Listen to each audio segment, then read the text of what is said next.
I would make a list of something you can do in September, something you can do in October, something you can do in November to get in front of your donors in a way that feels good for you and them, and that you feel comfortable making an ask to. So, for example, I like to do what's called radical gratitude in November. So we get radical. So that might be one week we are sending a Loom video thank you. Another week, maybe it's handwritten note cards. Maybe another week it's like a text thank you campaign.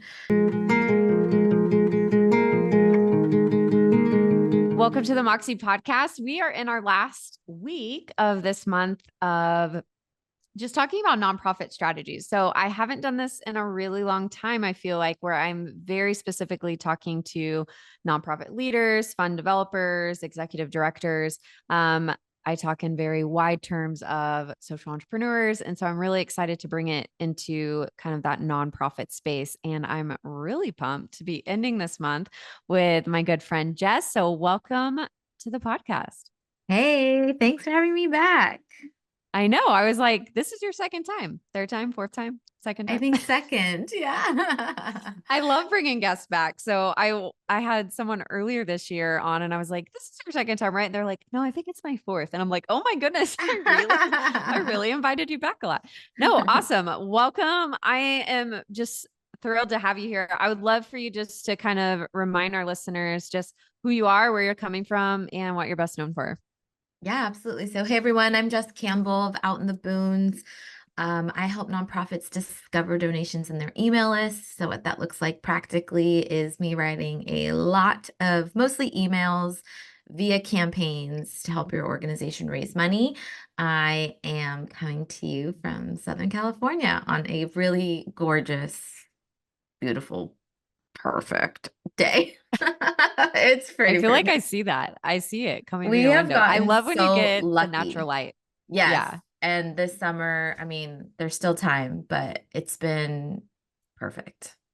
that's awesome. Well, I'm excited you're back. It's funny because we still to this day have never met in person. So I plan to break this. I will be at your neighborhood in December somewhere. I'm going to figure out how we break this. Yeah. For all of you listening, we've known each other for years, have followed each other on social. I first ran into Out in the Boons. Actually, I think a Google search is how I found you Ooh, many thanks, moons Google. ago.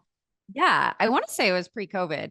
Mm. Probably 2018, 2019. I don't know. I feel like it's been a while, but I utilized Jess's templates. And so we're going to be kind of sharing resources throughout this whole episode. And as you guys have seen throughout this whole month, there are amazing people who have been speaking, friends of ours who have been speaking this whole month on just how we can continue to push forward as nonprofit leaders and also stay encouraged. Because I think when we get to this Mm. month and kind of what we've been talking about just really is we're over halfway through, right? We're on month Yeah. 8. People are already talking about Giving Tuesday. They're already talking about, the end of the year, and then they're Yeah. already planning budgets for next year and still trying Yeah. to navigate this year. And so I find that, and I mean, these are very normal conversations for you, but I find that a lot of us are kind of still somewhat feel like we might be out of crisis management a little, but we're still in crisis because we're trying to, grab at it Mm. and fundraise. What would you say your biggest advice would be for some of the people in your community around this time? I think we can give long-term advice too, but people are like, ooh, I want to know what I can do now. I Yeah. know there's practices I can do for long-term, but what can I do now? So what's some advice that you're giving, to your clients in your community? Oh my gosh, yes. So we are about to approach the most profitable giving season of the year. So November, December raises more money across all organizations compared to the rest of the year, period. And so I always tell my clients and community members, you can't win if you don't play in the game. And so I hear people say things like, oh, I'm just going to skip Giving Tuesday, or I'm just not really going to give it much effort end of year giving season. And why I think that is a mistake is because it is just when most people make their charitable contributions. In fact, one of my clients has been starting to prime last year's major gift donors, and more than once, a donor's come back to said, circle back to me in November. I give in December. It's just easiest for when my company will match or whatever. And so my advice is you're not too late. In fact, you're right on time to have a very successful end of year giving season. That being said, I do think this year is going to be different from years past, and I have some predictions and advice for what to do about that. Yeah. Well, so we all know it's an election year, which I think Hmm. is I was just on a call with a client earlier. Anyways, on a call with them and we were talking about just our shop and kind of the trends of just even buying practices in e-commerce and whatnot. And so you always feel a little bit of a slump in giving and the way people spend their money, I feel like on a year like this. But so as before we even get into that, kind of like your predictions, because I would love to hear, what would you say just the biggest fear? So some of the conversations too, I would love for you to talk about some communities or some resources that you offer, and kind of how these conversations come about. But in those conversations, what are maybe the top fears that even, Yeah. leaders in this space are going through? Yeah. So I was just saying offline when we weren't yet recording that I've been doing these chats with my fellow nonprofit fundraisers just to kind of get a taste of what's happening on the ground and what's going on in nonprofit fundraising world. And I was surprised to learn how many of them are enthusiastic about sending more communications, so more emails, more appeals, more having more touch points. And then I was super disappointed to read that it's often leaders, so the CEO, the founder, who's doesn't want to quote unquote bother people with too much communication. So we have the fundraiser out here trying to do their job, and we have then these nonprofit CEOs, founders, leaders, executives, whatever, poo-pooing their idea. And it is such a like conflict because I always tell people, like, you are not your donor. So if you are a nonprofit CEO and you have an overflowing inbox and it's overwhelming you, that doesn't mean that that's happening to your donor. In fact, I think the percentage is like 83% of donors prefer their communication to be email. Mm-hmm. And in, to your point, a season like an election year, it's noisy. So if you think you're going to break through that noise by sending less emails, you got another thing coming. I'm sorry to disappoint. And the trick is, yeah, no one wants to read a bad, annoying, no value type of email. No one wants to read that. But there's a way to do it where it does provide entertainment, education, information. And I think that's what these fundraisers are trying to do. But when your boss is actually telling you that, oh, we don't want to annoy people, it not only Mm-hmm. discourages you, but it also makes you rethink your strategy and your decisions you're making to try and execute on your job of raising more money. Mm-hmm. Yeah, I love that. Well, I used to be one of those people, so I like can totally Let's talk relate to about that. that. I'd love to hear Yeah. from you, like what changed your thought process because it's so common. It's so common. And I have, it's like I have the reports, I have the case studies, I have the data to show that the more emails you send, the more money you raise. And yet people are still like Yeah. fighting me on this. Yeah, I think personal experience of face to face, right? So first of all, I don't mind confrontation either. Enneagram 8 here, so I like will ask all the hard questions, but my family and I travel every 3 years or so together, and we go around, and the purpose of that is to see family and friends. So we leave Kenya, we travel. Well, I mean, we just got back from doing this. We travel, we get an RV, but we do it also to see all of our supporters. So my husband runs a big project with Street Boys, like I run multiple projects. So a lot of these people, it's like we love them. They've been a part of what we're doing for the last 10, 15 years. And every time, I mean, we went back in 2016, 28. I get every time I'm sitting in their living room, I send out a monthly personal newsletter for what my husband's doing. I send out tons of communication, what Amani's doing. They're on all of these email lists. And I just assume, right, they're reading all of it. And we'll sit in their living room and they'll be like, okay, so tell us what's happened the last 3 years. And I'm like, but when I send a newsletter and they're like, oh, we love you and we'll support you, but like what's been happening? So this is the thing where I'm like, they love us and they open it and they might peruse it, but Yeah. like I mean, it's the same thing when we're creating content, right? It's like you can create a piece of content, but utilize it and recycle it in multiple places in your Oh email yeah. and the content and your text, whatever it might be. And I think that's where I changed a little bit because not only my CEO, I also, right, do a lot of content creation. And I think I realized that too, just in creating content. I'm like, well, man, 20, 15, 1% of the people are actually seeing what I'm putting out I there. know it's painful over there on It's socials, very, especially. oh, it's so painful. But what I realized is when I started doing my own personal newsletter too, more people were starting to respond to that. And I was like, Yeah. I literally just posted this like a day ago, Yeah. crickets, right? But, so I think that seeing that, but I would say the biggest thing was also getting, like just being like elephant in the room and being like, okay, I feel like I annoy you when I send all of these, like actually saying that to my donors and then Mm-hmm. being like, no, like, please Oh keep yeah. sending it. No. I think I just needed that affirmation. As soon as I got that affirmation, it was like, oh my gosh, do as much communication as we need in obviously a healthy and beautiful way, not, but still, like, I have our director of partnerships who will most likely be listening to this podcast because I told her to listen to all the podcasts this month. But she sent, I mean, we have a very streamlined way that we send. And I was sending not as much communication. Now we're sending 1 to 2 emails a week with updates on stories and things and getting people involved. And so I'm a firm believer, but I used to be on that of like, Yeah. please don't annoy people. Like we're going to lose people. And the reality is, They're not, you're, they're barely a percentage of seeing it anyways.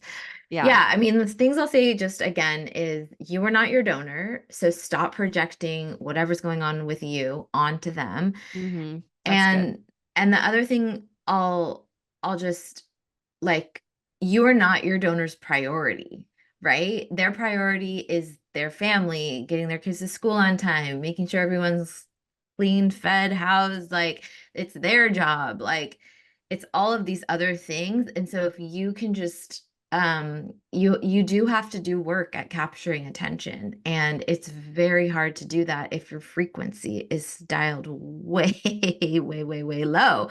um so I just again, you're probably agonizing over every word and every subject line and all of this stuff, and I love that you're giving it so much time and attention.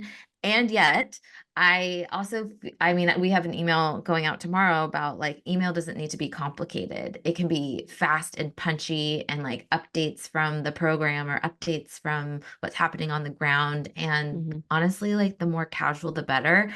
I'm actually on a mission moving forward with email newsletters to be more thought leadership style than this Mm-hmm. kind of like announcement blast style where it's all about what's going on with the organization and us and sign up for this and volunteer here and donate Mm-hmm. this, and more about the leaders' kind of perspectives and point of views on why certain decisions are being made or strategic decisions are going in one direction versus another, and how that involves the donor. I think there's a real opportunity. So I'd love to hear that you're sending out like a monthly newsletter with your thoughts on behalf Mm-hmm. of you and your husband. And I think that there's a real place for more of that.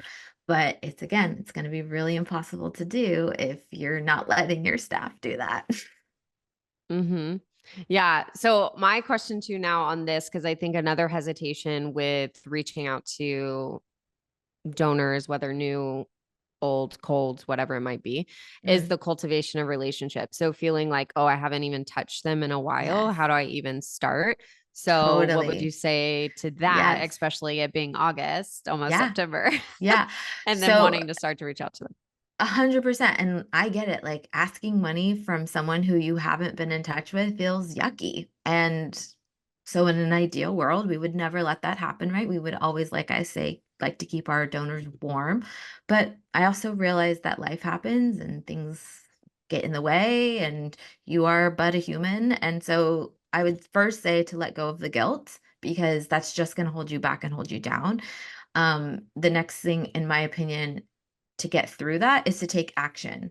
So, what's one thing you can do this week to reach out to 25 people on that list, 10 people on that list. So I have a template membership where every Monday you get a email template dropped into your inbox with instructions and whatever. And this These are the Monday, best. I love your templates. oh, thank you. Yeah, they're fill in the blank. They're super easy. And I was just thinking about this because we just did a intensive call with an organization who was feeling this way. She was like, oh, we have to run our campaign in September, but there's so many people I just haven't been in touch with. And she was hemming and hawing over what to say and what to do. And her program is also in Africa, and her donors are mostly in the US. And so she sometimes feels like it's hard to bring her donors to the work. And I said, Mhm. well, why can't you just have one of the on-site teachers or program directors snap a photo of something impactful? Maybe that's the first day of school. Maybe that's a new backpack. Maybe that's a new pair of shoes. Maybe that's something else. I don't know. And just literally take the photo on your iPhone, send a note in a Gmail kind of email, and just say, like, hey, this made me smile today. So I thought it would make you smile today too. Happy Monday. You make this possible, or you make this happen, or we're grateful for you. Like, it doesn't need to be hard. And I think that these kind of out of the blue, spur of the moment, in real time updates Mhm. ignite a conversation starter, right, between you and the donor. Mhm. So the donor writes back and is like, oh my gosh, this did make my Monday. That opens the door for you to be like, so how are you? How was your summer? What's going on? Blah, blah, blah.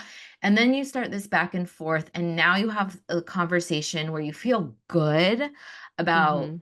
what is happening in both their world and your world, and you actually feel like you have the legs to stand on to start the conversation around giving seasons coming up again, and I would love to have a conversation sooner than later about your giving plans or whatnot. That's a really hard Yeah. conversation to do out of the blue, but if you start after these kind of micro touch points, I think that they feel so much better, and we're so much more ready to do them when that happens.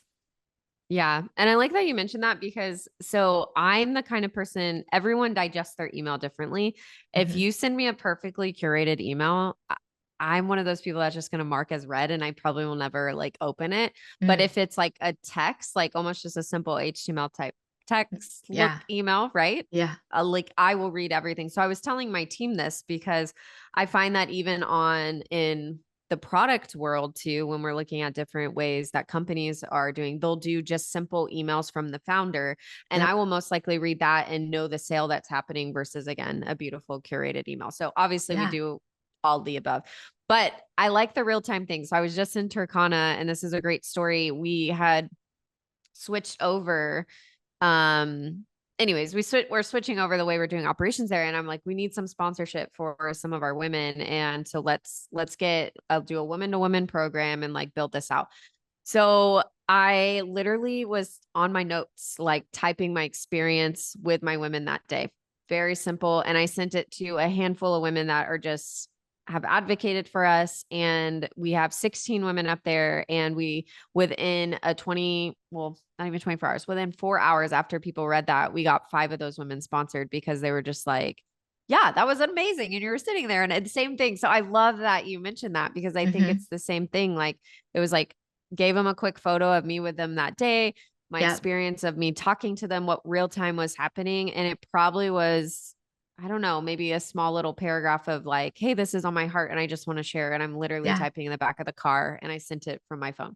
So Yeah. I think, yeah, I think sometimes we can completely overthink it. And especially Yes. if we have a small community or if you've been around for a while, I don't know why we do that because there's Yeah. such a community behind us that loves everything that's part of the organization and believes in you as either the fund developer or the founder or CEO really believes in you You, carrying the out the leader. mission too. Yep, Yeah. for sure. Yeah. And I'm over here, like, I'm a big fan of email, I will say, but I'm also a fan of, like you said, sending a text message or sending a Mm, DM, which actually have a very high open rate, and read rate. So I would also say, like, if it's the thing around email that's hanging you up, like, send a text message. Send a yeah. voice note. There's a leader, her name's Susan Ramirez. She runs the Angel Network. There's like 30 chapters there in the foster advocacy space. And she is so good at this. She will just voice memo me like probably 2 or 3 times a year out of the blue and just tell me a story of something that happened across their office. And she just will be like, I thought you'd like to hear this. And I don't even always respond. I try to Mm-hmm. because she does take the time and I recognize that is labor and effort. But I remember it. You know what I mean? Like Yeah. she just tries to keep me updated the way a friend would update you about something going on in the program. And that's what I mean. Like it doesn't need to be complicated. It doesn't need to be perfect. It doesn't need to be polished. Just some other examples, like I haven't even opened it yet, but I got some email today from Wikipedia, the Wikipedia Foundation, who does a really Mm-hmm. great job of just these like very simple text-based type of emails, a letter from a so-and-so. And then the other person that always almost gets me, like he's done this probably 4 years in a row, is Scott Harrison from Charity Water. A couple times Yep. a year, I'll get an email from quote unquote Scott Harrison, and then I'll be like, oh, and then I'll open it. I'll be like, oh, but like, there's no images, like there's no fluff. Yes. It's That's just what I'm a talking about. simple email. Yes, it's just Yes. like the emails you would send your friends. Yes. And so Don't that's, take a ton of yes. time. Yes, exactly. So, yes. So whether a text or email, I sent that through email through my phone, but I think it's the simplicity of that because I respond. And then, yes, where it says from, and you're like, hey, I'm seeing that, but Yeah. you open it because you're like, oh, I know that name. Yes. Um, Which okay. is So just like a hot tip, really quick. Like you, to the best of your ability, have your emails come from a person, not a brand. So you can yeah, have like Jenny at Amani if you need to, like, or Jess at Out in the Boons if you need to, if you feel like your name's not recognizable the way that like Scott Harrison's is. But I would never send something from like just Charity Water. yeah, that's actually really good advice. So if, I'm calling out Diana, if you're listening, take that advice for us.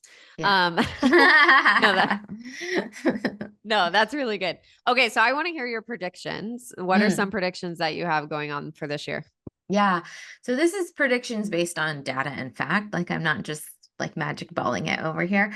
Um, so what we know to be true is that the trends for donations in 2024 is that donors are still donating more, but there's less donors and less donations. So less Mm, people are donating at higher amounts of money. So what that tells me is that if you were expecting 100 donors to come through and donate to your end of year campaign, because that's what happened in 2023, you should probably plan on way less than that. I mean, retention numbers are what they are.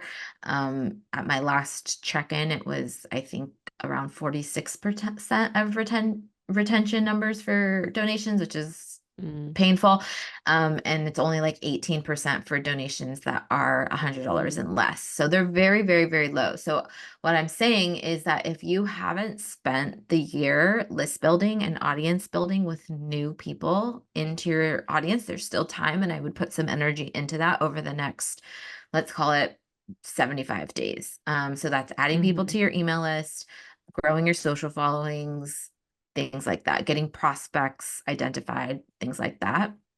The other thing I'll say is it is an election year, but not only that, the world of online communication has really shifted over the last 3 or 4 years. And in the so true. past, I would have written probably between 6 and 8 emails for an end of year campaign, called it a day. Last year, it was more like 10 to 12. This year, it's between 14 and 16 emails that I'm writing for my clients. So this is 14 to 16 emails that are going out between Giving Tuesday and December 31st. This is sending 3 emails on the last day of the year. Like you have to be noisier because the rest of the world is being noisier. And I predict that organizations who are going to just try and rinse and repeat what they did in the years past are going to be sorely disappointed. The Mm, third prediction I have just goes back to what we were just talking about having those meaningful touch points with people before you make an ask. So if your audience is cold, which is like totally get it, it's totally fine. It's also not too late. I would make a list of something you can do in September, something you can do in October, something you can do in November to get in front of your donors in a way that feels good for you and them, and that you feel comfortable making an ask to. So, for example, I like to do what's called radical gratitude in November. So we get radical. So that might be one week we are sending a Loom video thank you. Another week, maybe it's handwritten note cards. Maybe another week it's like a text thank you campaign. We just try and go really, really hard in November because that is right before giving season. In August, September, we do a summer surprise and delight. So for different organizations, that means different things. A lot of my clients are leaning on handwritten cards plus stickers that you can stick on like your phone or your laptop or something. So I have one from one of my clients, Chamber of Mothers. We sent out these stickers that say the mothers will save us all, with a handwritten note. I really love a handwritten note with like a real stamp, none of that like free postage from the post office that screams solicitation. None of that. I know it's more expensive. I know it's more labor intensive, but if you're going to do it, like just do it. And then October, it just depends. So for example, if I was supporting a veterans focused organization, I would probably do something different in October than if I was a breast cancer awareness focused organization, which your month is October, right? Versus Mhm. Veterans Day, which is in November. But just something that could be phone calls, that could be it could be so many things. Like get creative. The world is your oyster. This is one of the fun parts about fundraising is thinking of ways that are creative on how you can thank your donors. um and it can be email along the way. So this is in addition to, I advocate for a weekly email at minimum. That is my Mhm. advocacy. Now, does everyone do that? No. I have lots of people who are in the one email a month camp, and Ouch. yeah, it's just going to be hard for you to go from one email a month to like those 14 to 16 without actually like bumming people out, right? Because they're going to be like, whoa, like why am I hearing from someone so much? Versus if they're used to seeing you in their inbox every single week, it's going to be less shocking to send that much Yeah. communication. And if you're wondering about what you need to say in these emails, I would think about what you like to read in emails. So is it stories? Is it memes? Is it like mini sections where you're breaking out like things that caught my attention this week, things that are keeping me up at night, like whatever? Um, I I really want organizations over September, October, and November to think about getting their emails open, clicked, and replied to. Those are the three metrics of engagement Mhm. that you really want to focus on so that come December, people aren't doing that exercise for the very first time. So in practice, what does that look like? That could be you telling a story and then say to finish the story, go click over to our Instagram page where we have a video showing the whatever, the graduation, the win, the like finish, the blah, blah, blah. Or click over to the blog to read this, or click over to our LinkedIn page to read that, or click over to this report that we're getting all these stats from. You want people to open and click, open and click, open and click. But replies, above all, are the best metric for engagement. So that's what tells your email service provider, like, yes, this is a real person sending a real email of value. So how can you sneak in a hit a reply and let me know to blank? Hit a reply, and sometimes I'll do like a feedback type of survey, but instead of it clicking over, I'll have 4 different emojis for like A is emoji this, B is emoji that. See, so I'll be like, click reply with your emoji. And that's all people have to do. They just have to literally send back an emoji, and it gives me feedback, but it also gets them to reply, which is that really, really important metric. What else is important? So the last thing I'll just say, and why all of this is important, is 2024 has been a really big year for email updates. Ah, trying to like So not true. let us kill us. And we're not done yet. So Apple is coming out with an update in September. It's going to change the game for email, and I don't want nonprofits left in the dust. So one of the things that's going to change is that iPhone users who use the app for email on their phone, there will be three categories. There will be a primary category, which is the one you want to get into, a promotions category, which is fine, but it will have someone will have to manually go there. Um, and you'll be among all the other like emails from Target and Anthropologie and Walmart and whatever's, Mm, Nike or whatever you get your marketing emails from. And there's one third category that I can't remember. It might be like for bills and subscriptions and things like that. mm-hmm, But this is why I want you to have a name attached to your email, not a brand, because that's more likely that you'll get in the primary, not the promotions mm, category. The other thing that's going to change is that Apple is going to be using AI to change the pre-header text. So in your email on your phone, there's the subject line and the sender, but then there's like a little bit of words that you've typed in, or maybe it's the first line of your subject line. Instead, it's going to summarize what your email is about. And so this is more of a motivation for you to provide actual value, because you don't have control over it. Like it's going to do what it's going to do. Um so these things are all coming in September. And we're not going to have a lot of time to test before end of year giving season. So,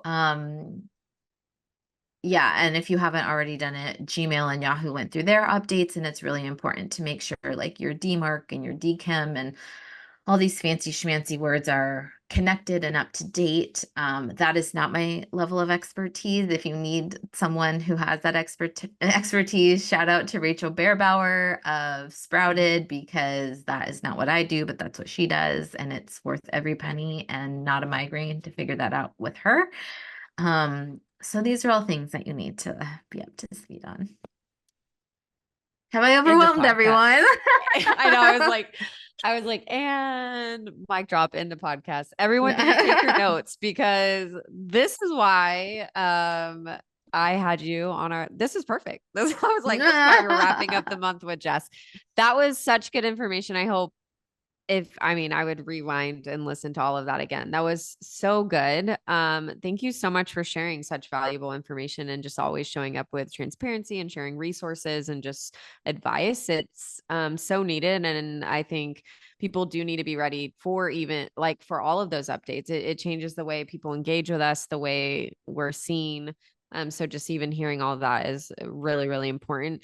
I know there's going to be probably a handful, if not a lot of people who want to be like, how do I talk to Jess and maybe get 15 minutes with her or whatnot, or see the other resources she has. So can you share a little bit of where people can find you, how they can reach out to you and stay connected?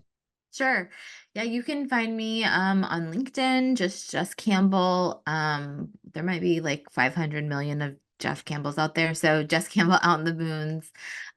Same on Instagram. I'm at out in the Boons _. And then my website is outintheboons.me. Like I said, we do have a fundraising template membership. It's $13 a month, which Wow. That's a amounts lot. to $3 a template. And right now we have over 45. And in September, we're launching this kind of accountability program for members where you'll get a template that the intention is for you to send that within 7 days, and we will tell you exactly what to do. So, for example, if we were like, the week of October 1st, we would say, send this warm up email and do this thing. And so it's our kind of most affordable way to be walking side by side with you through your end of year Mm. giving campaign at the most affordable price. The custom price to do this kind of work with us starts at the 5 figures. And I know Yeah. not all nonprofits can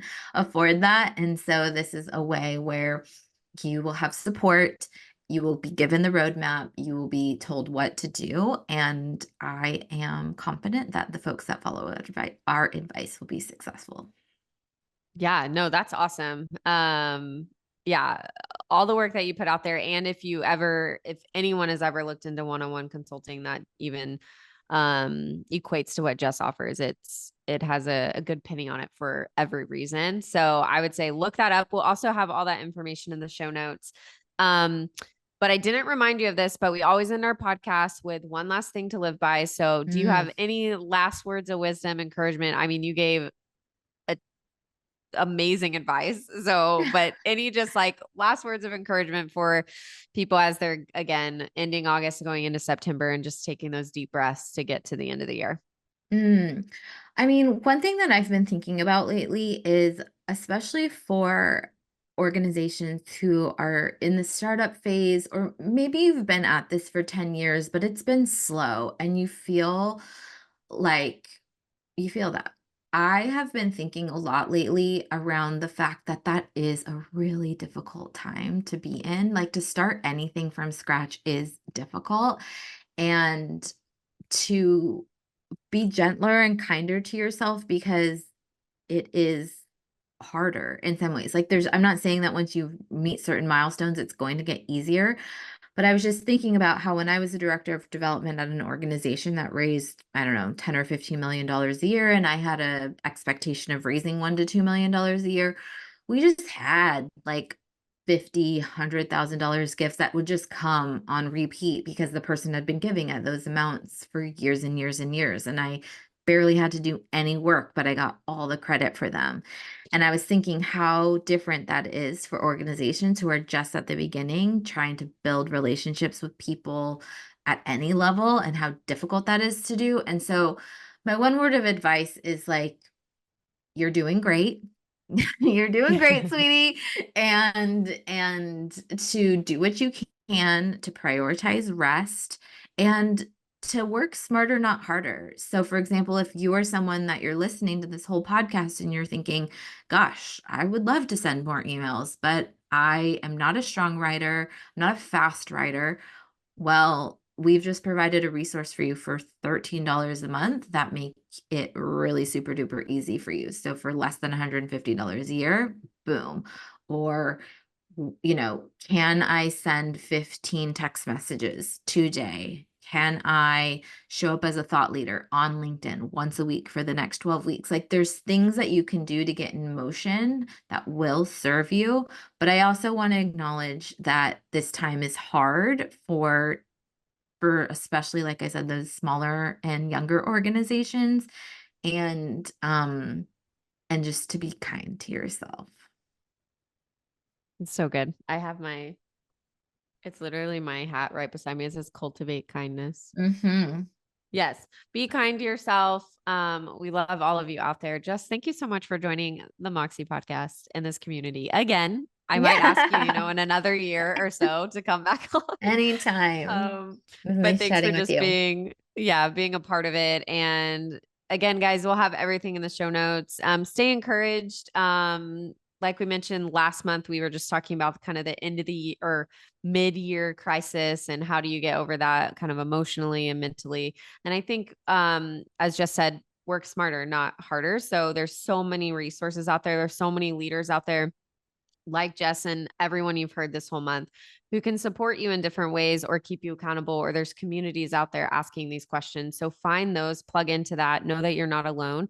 We're all asking the same questions. We ask the same questions pretty much every year as we're looking at data and things are changing. So Mhm. let's just continue to, walk together, be better together. But as always, community, thank you for being here, and Moxie on.